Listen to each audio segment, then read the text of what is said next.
اعوذ باللہ من الشیطان الرجیم بسم اللہ الرحمن الرحیم الذین استجابوا للہ والرسول من بعد ما اصابهم القرح للذین احسنوا منهم واتقوا اجر عظیم الذین قال لهم الناس ان الناس قد جمعوا لكم فاخشوهم فزادهم ایمانا وقالوا حسبنا اللہ ونعم الوکیل فانقلبوا بنعمة من الله وفضل لم يمسسهم سوء واتبعوا رضوان الله والله ذو فضل عظيم إنما ذلكم الشيطان يخوف أولياءه فلا تخافوهم وخافون إن كنتم مؤمنين ولا يحزنك الذين يسارعون في الكفر إنهم لن يضروا الله شيئا يريد الله ألا يجعل لهم حظا في الآخرة ولهم عذاب عظيم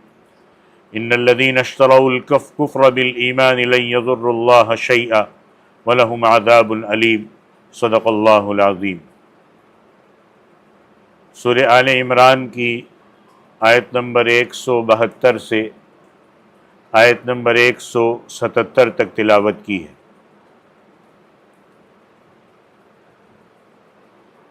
پہلے سے غزوہ احد کا ذکر چلا آ رہا ہے اور اب تفصیل کے ساتھ یہ بات سن چکے ہو کہ غزوہ احد میں مسلمانوں کو پہلے فتح ہوئی، پھر بعض صحابہ کی غلطی کی وجہ سے فتح شکست میں بدل گئی، میدان کفار کے ہاتھ میں چلا گیا اور مسلمانوں کو کافی نقصان اٹھانا پڑا۔ 70 ساتھی شہید ہوئے، باقی ساتھی زخمی ہوئے۔ اب کفار نے فتح حاصل کر لی، اس کے باوجود بغیر کسی ظاہری سبب کے کفار میدان چھوڑ کر چلے گئے۔ اللہ تعالیٰ نے ان کے دلوں میں رعب ڈال دیا۔ مدینہ طیبہ سے 8 میل دور حمراء الاسد کے مقام پر جب وہ پہنچے تو ایک دوسرے سے پوچھنے لگے کہ بھائی جب ہماری فتح ہو گئی تو ہم نے مسلمانوں کا صفایا کیے بغیر ہم یہاں کیوں آ گئے؟ یعنی جو مسلمان بچ گئے تھے ان کا بھی صفایا ہو جانا چاہیے تھا۔ ایک نے کہا کہ بھائی میں نے تمہیں آتے دیکھا تو میں بھی چل پڑا، دوسرے نے کہا کہ تم چلے تو میں بھی تمہارے پیچھے پیچھے آ گیا۔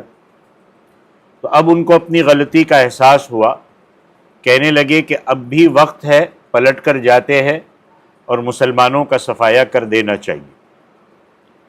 چنانچہ وہ حمراء الاسد کے مقام پر کافی دن ٹھہرے رہے۔ حضرت صلی اللہ علیہ وسلم کو خبر پہنچی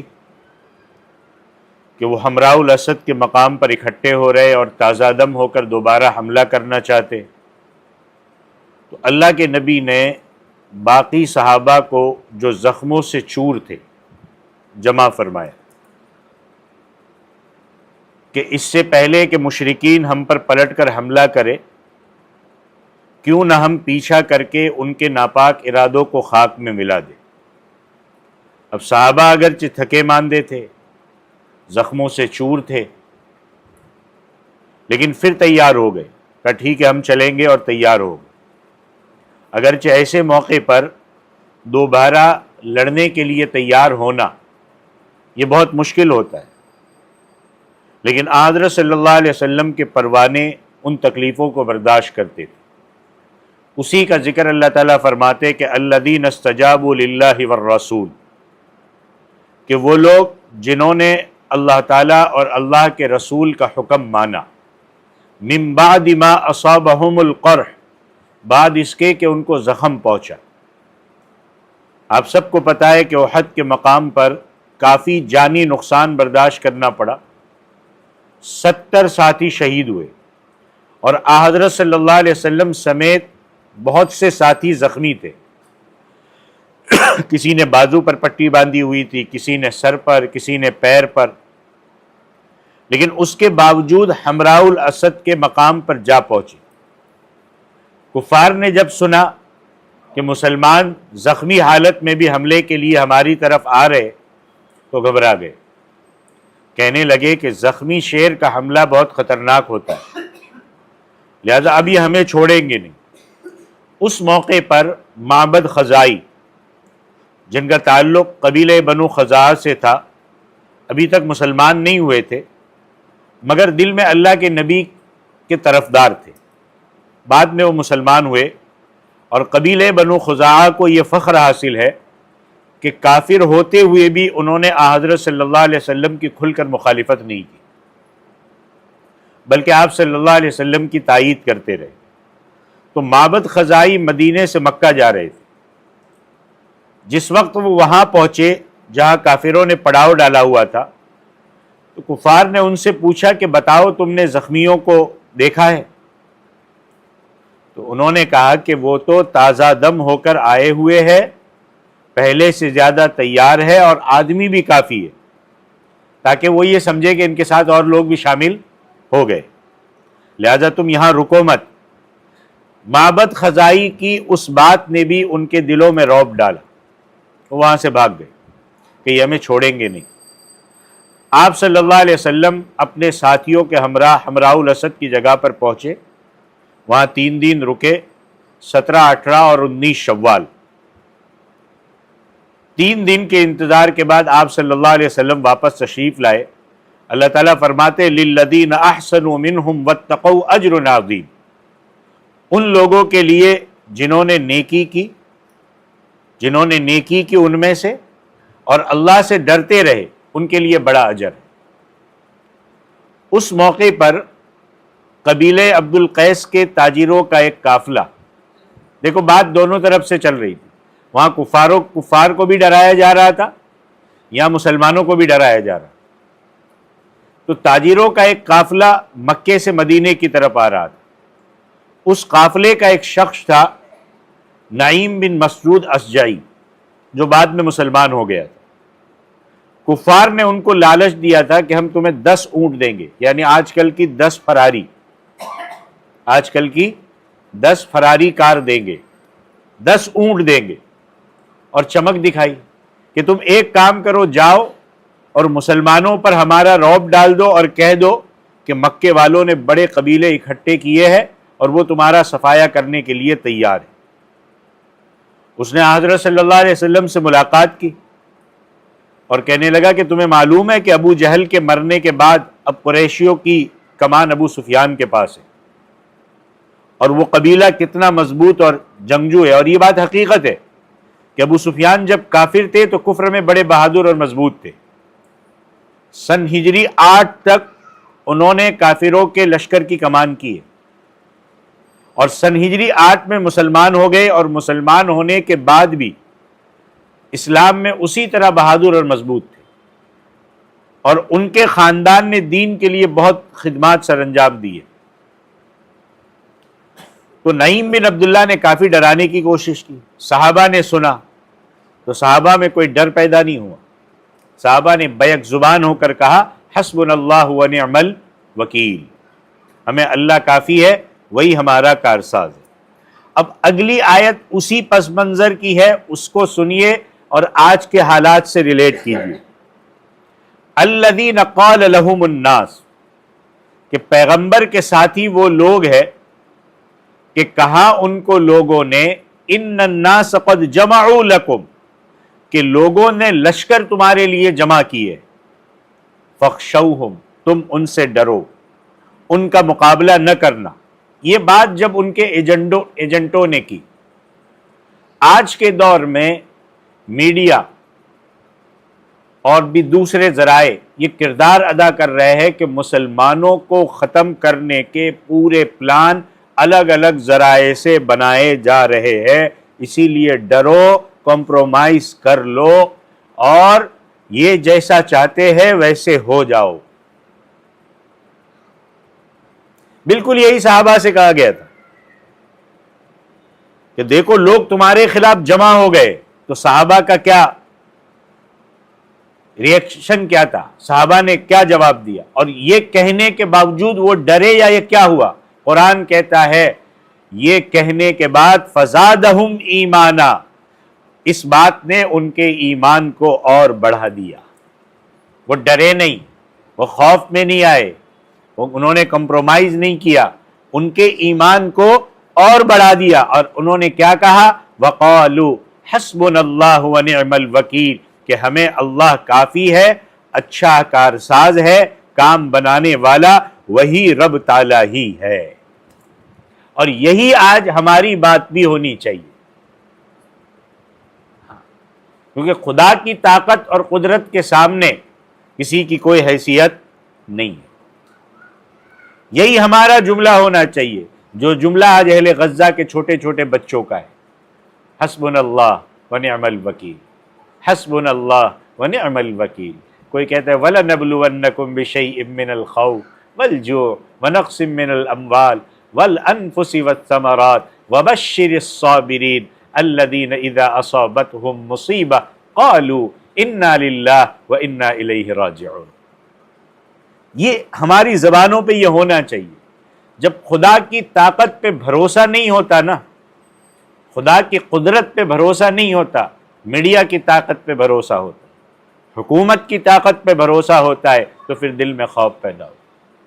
اور جب اللہ کی طاقت پہ بھروسہ ہے، اللہ کی قدرت پہ بھروسہ ہے، تو دل میں ڈر آنا ہی نہیں چاہیے. فزادہم ایمانا وقالوا حسبنا اللہ ونعم الوکیل. تاریخ اور تفسیر کی کتابوں میں موجود ہے کہ جب نمرود بن کنعان نے ابراہیم علیہ السلام کو آگ میں جلانے کا حکم دیا، تو اس کے لیے آگ کا بہت بڑا بھٹا تیار کیا گیا، اس میں لکڑیاں ڈال کر ان کو آگ لگائی گئی. اور شاید ہی کوئی بچا ہوگا جس نے اس آگ کو جلانے میں، لکڑی ڈالنے میں حصہ نہ لیا ہو، شاید ہی کوئی بچا ہو. جیسے آج کل آوازیں لگائی جا رہی ہے چاروں طرف سے کہ اس ملک سے مسلمانوں کو ختم کر دو، اور ایک در ایک آگے بڑھتے چلے جا رہے. آگ لگائی، آگ کے شعلے بھڑکے، حضرت ابراہیم علیہ السلام کو منجنیق آلے کے ذریعے آگ کے بھٹے میں ڈالا گیا. یہ منجنیق آلہ کبھی آپ نے کھیتوں میں دیکھا ہوگا، گوفن کہتے اس کو، کہ پرندے اڑانے کے لیے کھیتوں میں ایسے پھینکتے پتھر تاکہ پرندے اڑ جائے. تو اس وقت کا یہ آلہ تھا، اور اس وقت کے انجینئر ہیزن نامی آدمی نے ایک بہت بڑا منجنیق تیار کیا تھا، جس کے ذریعے وہ بڑے بڑے پتھر قلعوں پر ڈالتے تھے. پرانے زمانوں میں ایسی جنگ بھی ہوتی تھی، بڑا منجنیق، اور اس سے پتھر اٹھا کر کے دوسرے دشمن کے قلعوں پر حملے کرتے تھے.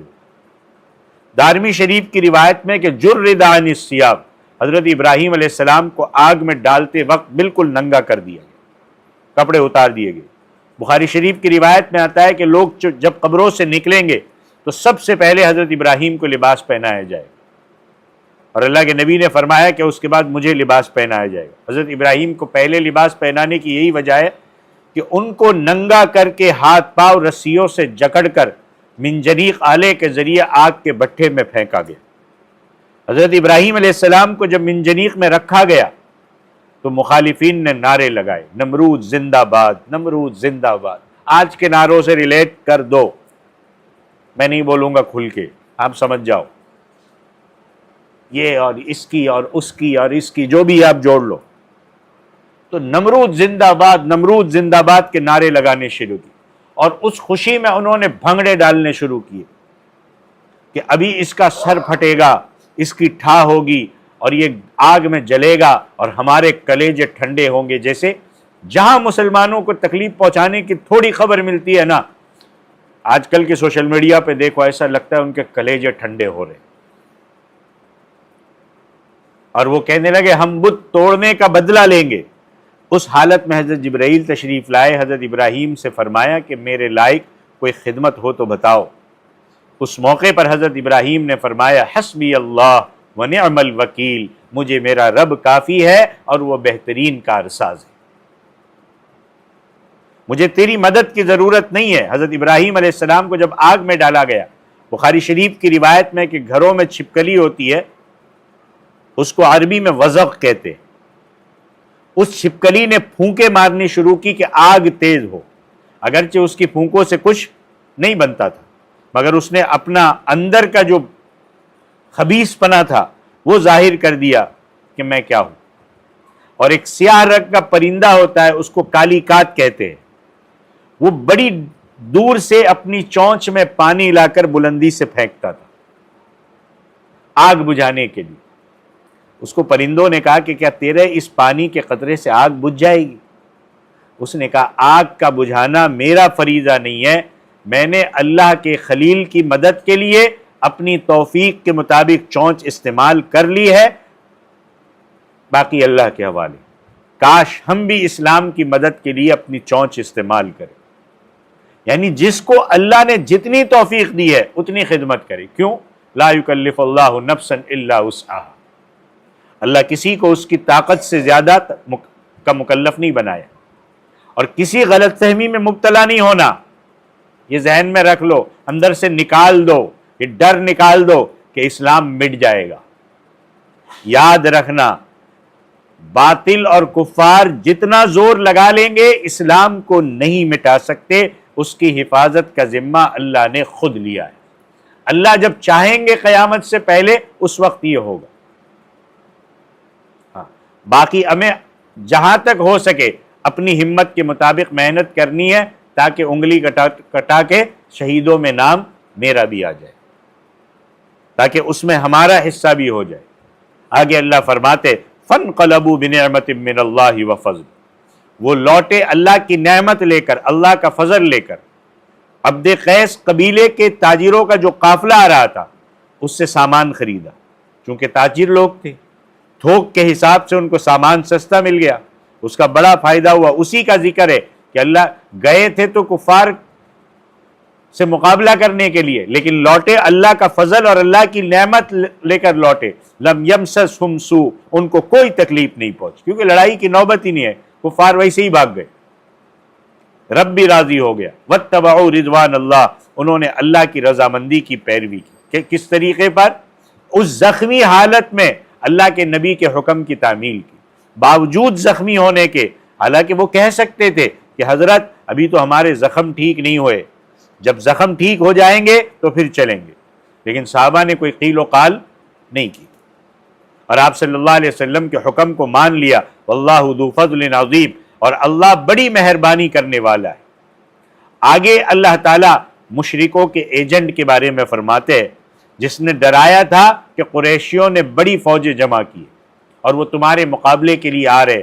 اللہ فرماتے انما ذالکم الشیطان یخوف اولیاء، پکی بات ہے وہ جو تمہیں ڈراتا ہے وہ شیطان ہے، وہ ڈراتا ہے اپنے ساتھیوں سے۔ اس وقت بھی شیطان کے ساتھی تھے، آج بھی ہے، اور اس کا سب سے بڑا رول آج ادا کر رہا ہے میڈیا، ڈرا رہے۔ یخوف اولیاء، وہ ڈراتا ہے اپنے ساتھیوں سے۔ اب چونکہ وہ کافر تھا اور طبعی طور پر آدمی اپنے نظریے کا حامی ہوتا ہے، تو آج بھی جتنے میڈیا میں بیٹھے ہوئے پچھلے 50 60 70 سال محنت کے بعد انہی نظریے کے لوگ انہوں نے بٹھائے اور وہ وہی کام کر رہے۔ تو اللہ کیا کہہ رہے؟ فلا تخافوہم، ان سے خوف نہ کرو، اے مومنو ان سے ڈرنا نہیں، وخافونی، اللہ کہتے مجھ سے خوف کرو، میری مخالفت سے ڈرنا، کافر تمہارا کچھ نہیں بگاڑ سکتے، ان کنتم مؤمنین، اگر تم ایمان والے ہو، یعنی اگر تم سچے مومن ہو تو اللہ کہتے مجھ سے ڈرو کہ کہیں میرے حکم کی خلاف ورزی نہ ہو جائے۔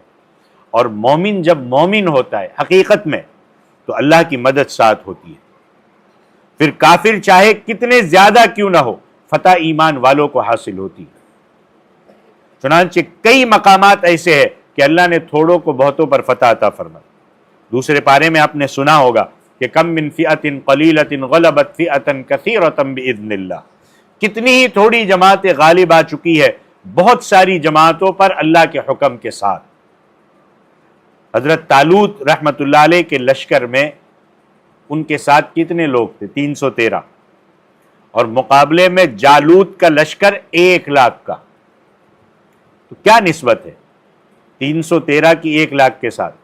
مگر قرآن پاک میں آتا ہے فَهَزَمُوهُمْ بِإِذْنِ اللَّهِ، ایمان والوں نے شکست دی کافروں کو اللہ کے حکم کے ساتھ۔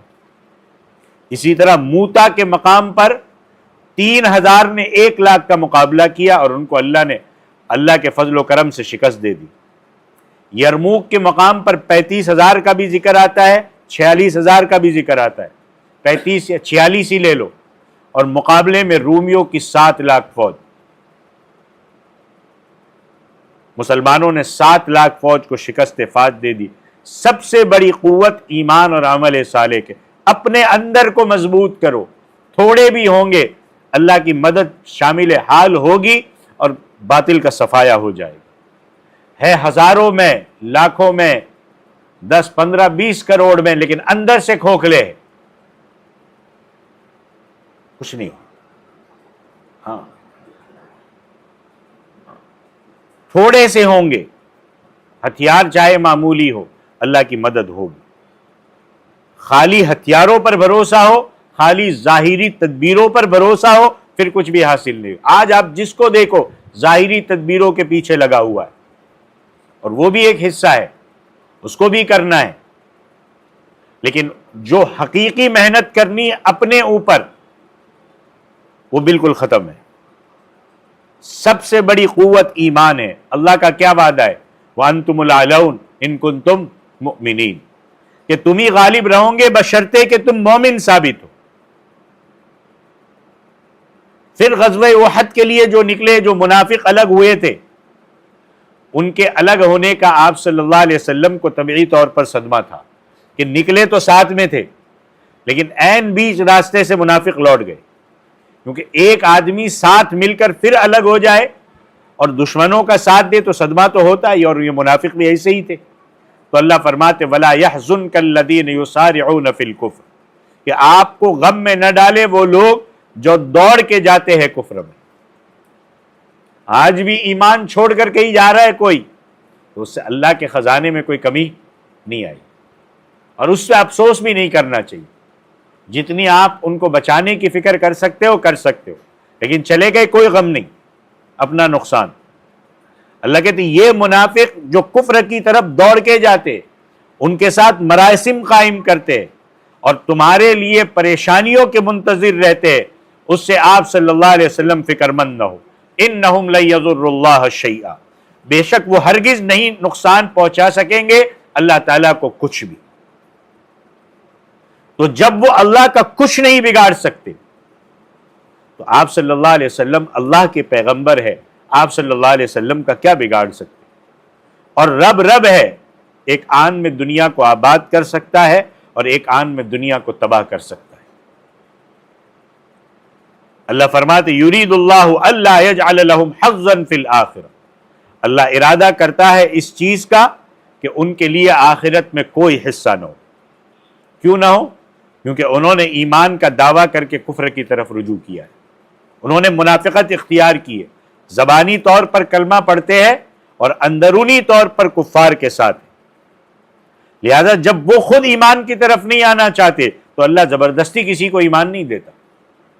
آج بھی ہم ظاہر میں دعوے ہو، اندر میں منافقت بری ہوئی ہو اور اندر سے کفر کی طرف جھکاؤ ہو، تو اللہ زبردستی کھینچ کر کسی کو نہیں لاتا۔ ایمان لانے میں اور کفر اختیار کرنے میں انسان کو اختیار ہے۔ 15ویں پارے میں اللہ نے فرما دیا وَمَنْ شَاءَ فَلْيُؤْمِنْ وَمَنْ شَاءَ فَلْيَكْفُرْ، جس کا جی چاہے ایمان لاؤ، جس کا جی چاہے کفر اختیار کرو۔ آپ کے ہاتھ میں، پھر فیصلہ اللہ کی یہاں ہو۔ تو اللہ کہتے ہیں جب وہ کفر کی طرف مائل ہے، جب وہ منافقت کی طرف جا رہے، تو آخرت میں حصہ کس چیز کا؟ وَلَهُمْ عَذَابٌ عَظِيمٌ، اور ان کے لیے عذاب ہوگا بڑا۔ کیسا عذاب؟ ان المنافقین فی الدرک الاسفل من النار، کہ منافق جہنم کے سب سے نیچے والے طبقے میں ہوں گے جہاں سب سے سخت عذاب ہو۔ اب اس آیت کریمہ میں کفار کی آخرت میں ناکامی کا ذکر تھا۔ اگلی آیت میں اللہ فرماتے ہیں کہ دنیا میں بھی ناکام ہوں گے اور اللہ تعالیٰ اور اس کے دین کا کچھ نہیں بگاڑ سکے گے۔ اللہ فرماتے ان الذین اشتروا الکفر بالایمان، کہ وہ لوگ جنہوں نے خریدا کفر کو ایمان کے بدلے میں، کفر خریدا، ایمان جو فطرت سلیمہ ہے، جس پر بچہ پیدا ہوتا ہے، وہ فطرت ضائع کر دی چند پیسوں کے لیے، اپنے کاروبار کے لیے، اپنے جاب کے لیے کفر خرید لیا۔ اسی لیے اسی کو خریدنا ہی تو بولتے ہیں کہ بندہ حدوں کو فلانگ کر کے، اسلام کی حدوں کو توڑ کر کے جاب کے نام پہ، پڑھائی کے نام پہ، کاروبار کے نام پہ کفر اور شرک کی چیزوں میں شریک ہو جائے۔ اور یہ بھی اللہ فرماتے کہ اللہ نے انسان کو عقل دی ہے، سمجھ دی ہے، ظاہری حواس بھی دی ہے، اندرونی قوتیں بھی عطا فرمائی ہے، ان سے ایمان اور نیکی خریدی جو تمہیں جنت کے ساتھ لے جائے گی، لیکن کافروں نے اور منافقین نے اس پونجی کو ضائع کیا اور ایمان کے بدلے میں کفر خریدا۔ اللہ فرماتے کہ ٹھیک ہے ان کا نقصان ہے، وَلَن يَضُرُّ اللَّهَ شَيْئًا، وہ اللہ کا نقصان نہیں کر سکتے، نہ اللہ کے دین کا کچھ بگاڑ سکتے۔ اللہ کا دین حق اور صداقت پر مبنی ہے۔ حضرت آدم سے اسلام چلا ہے، ہاں یہ کہتے ہیں نا محمد صلی اللہ علیہ وسلم سے اسلام چلا، یہی غلطی ہے، ہم ان کو سمجھا نہیں پاتے۔ اسلام چلا ہے حضرت آدم سے، اور آج تک اس کو کوئی نہیں مٹا پایا، ہزاروں کوشش ہو گئی، دین نہیں کوئی نہیں مٹا پایا۔ ہاں اللہ کا دین حق اور صداقت پر مبنی ہے، اور اللہ کے دین اور حق کو اختیار کرنے والے ہمیشہ رہیں گے، اور کب تک رہیں گے؟ یہاں تک کہ حضرت عیسیٰ علیہ السلام نازل ہوں گے، اس کے بعد پھر قیامت کا سلسلہ ہے۔ تو وہ جنہوں نے کفر کو ایمان کے بدلے میں خریدا، اللہ کہتے وہ ہرگز اللہ کا نقصان نہیں کر سکتے، وَلَهُمْ عَذَابٌ علیم، اور جنہوں نے ایمان کے بدلے کفر خریدا ان کے لیے دردناک عذاب ہے۔ یہ سبق ہے ہمارے لیے بھی، پچھلے ہوئے واقعات کے پس منظر میں ہمیں سمجھانے کی کوشش کی جا رہی ہے کہ اپنے ایمان کو سودا مت کرو، اپنے اندر منافقت مت آنے دو، اپنے اندر خوف مت آنے دو، اپنے اندر خدا کی قدرت اور طاقت کا بھروسہ اور اعتماد پیدا کرو، اور کہو حسبنا اللہ ونعم الوکیل، دنیا کی کوئی طاقت ہمارا کچھ نہیں بگاڑ سکتی۔ یہ سبق ہے، اور یہ 4-5 آیتیں تھی سورہ آل عمران کی، آیت نمبر 172 سے 177 تک۔ اللہ عمل کی توفیق عطا فرمائے، آمین۔ وآخر دعوانا ان الحمد للہ رب العالمین۔ أيا من يدعي الفهم إلى كم يا أخ الوهم تعبي الذنب والذم وتخطي الخطأ الجم، أما بان لك العيب أما أنذرك الشيب، وما في نصحه ريب ولا سمعك قد صم، أما نادى بك الموت أما أسمعك الصوت، أما تخشى من الفوت فتحتاط وتهتم.